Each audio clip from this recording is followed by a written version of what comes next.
नरेंद्र मोदी जी से आपने कल मुलाकात की, उनको आशीर्वाद दिया कल। हमारे पास आए थे, उन्होंने प्रणाम किया। हमारा नियम है, हम लोग आशीर्वाद देंगे, जो आएगा उसको आशीर्वाद देते हैं। नरेंद्र मोदी जी हमारे दुश्मन थोड़े हैं, सदा उनके हित की बात कह रहते हैं। जब उनसे कोई गलती हो जाती है तो हम उसको भी कहते हैं। देखिए, हम सब लोग हिंदू धर्म के, सनातन धर्म के पालन करने वाले लोग हैं। हमारे यहाँ पुण्य पाप की भावना बताई गई है। सबसे बड़े पाप गौ घात आदि बताए गए हैं, लेकिन उससे भी बड़ा घात विश्वासघात बताया गया है। आपके जो उद्धव ठाकरे जी हैं, इनके साथ विश्वासघात हुआ है और इसी बात की पीड़ा बहुत सारे लोगों के मन में है। तो आज हम यहाँ पर उनके अनुरोध पर आए, उन्होंने स्वागत किया। हमने उनसे ये कहा है कि हम सब के मन में इस बात की पीड़ा है कि आपके साथ विश्वासघात हुआ। जब तक पुनः महाराष्ट्र के मुख्यमंत्री की कुर्सी पर आप विराजमान नहीं हो जाते, तब तक हम लोगों के मन का ये जो दर्द है, ये पीड़ा है, ये दूर नहीं हो सकती है। तो उन्होंने कहा है कि जैसा आप लोगों का आशीर्वाद होगा हम करेंगे। महाराज जी, जो हिंदुत्व की बात कर रहे हैं, कि जो विश्वासघात की बात कर रहे हैं, उद्धव ठाकरे से निकला, वो कहते हैं कि हिंदुत्व हमारा हिंदुत्व है। बीजेपी कहती है कि हमारे साथ विश्वासघात हुआ है। देखिए, किसका हिंदुत्व असली है तो ये जानना पड़ेगा कि जो विश्वासघात करे वो हिंदू नहीं हो सकता है। जो विश्वासघात सह ले वो तो हिंदू होगा, क्योंकि उसके साथ विश्वासघात हुआ है।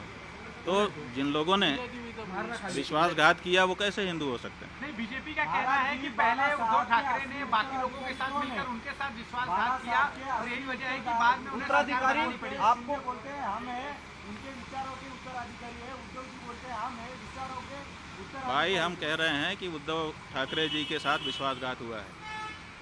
अब इसी में आप समझ लीजिए सब बात। ये बीजेपी ने इसलिए पूरे महाराष्ट्र की जनता इस बात से पीड़ित है। सबके मन में इस बात का दर्द है। चुनाव में इस बात का पता भी चल चुका है। अब तो ये बात प्रमाणित हो चुकी है कि महाराष्ट्र की जनता इस बात को मानती है कि उद्धव ठाकरे जी के साथ विश्वासघात हुआ है, और ये ठीक नहीं है। ये जनता का भी अनादर है। जनता जिसके लिए बहुमत देती है उसको उसके समय तक के लिए बनाए रखना चाहिए। बीच में सरकार को तोड़ देना और बीच में जनमत का अनादर करना, ये अच्छी चीज नहीं है। राज्य का भाजपा कहता है कि हिंदुत्व तो हम शंकराचार्य जो है बयानबाजी को लेकर कैसे हमारा हिंदुत्व ही भाई, शंकराचार्य की बात नहीं है। शंकराचार्य जी क्या कहेंगे? जो सच होगा तो वही तो कहेंगे। हमें राजनीति से लेना देना नहीं है, लेकिन विश्वासघात तो हमारे यहाँ पाप बताया गया है। ये तो धर्म का मामला है ना, पाप और पुण्य। और इस बारे में कौन बोलेगा? राजनेता बोलेगा। इस बारे में तो धर्माचारी ही बोलेगा। महाराज जी, जो पूजा हुई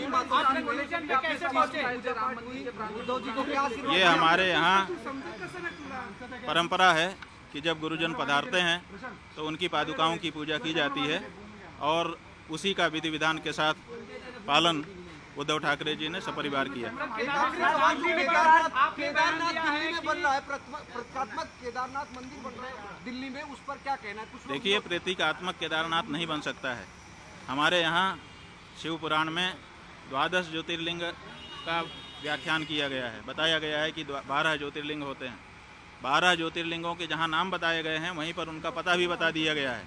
और ये कहा गया है, जैसे सौराष्ट्रे सोमनाथम, पहले कहा सौराष्ट्र माने पता, उसके बाद कहा सोमनाथ। उसी तरह से केदारम हिमवत पृष्ठे, जो केदार है वो हिमालय के पृष्ठभाग में है, माने हिमालय में केदार है। तो आप दिल्ली में कहाँ से ला के रख दोगे केदार को? जब पता साफ साफ बताया गया है कि ये यहाँ लोकेटेड है, तो आप उसका लोकेशन क्यों बदलना चाहते हैं? क्यों जनता को भ्रम में डालना चाहते हैं? आप भगवान के 1000 नाम है, किसी नाम से स्थापना करके पूजा करिए, लेकिन केदारनाथ धाम दिल्ली में बनेगा, ये अनधिकार चेष्टा है और ये नहीं होना चाहिए। क्या इसके पीछे राजनीतिक वजहें हैं? भाई, बहुत सारी राजनीतिक वजहें हैं। हमारे सभी जो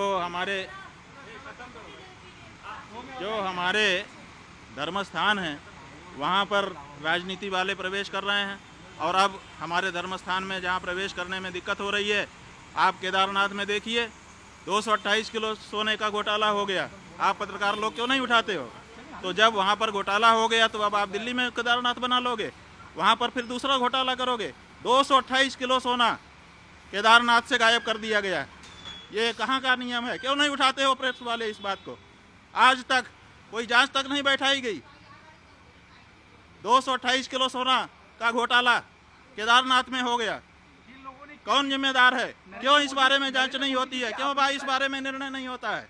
और अब आप कहेंगे हम दिल्ली में ही केदारनाथ बना लेंगे, ये नहीं हो सकता। नरेंद्र मोदी जी से आपने कल मुलाकात की, उनको आशीर्वाद दिया कल?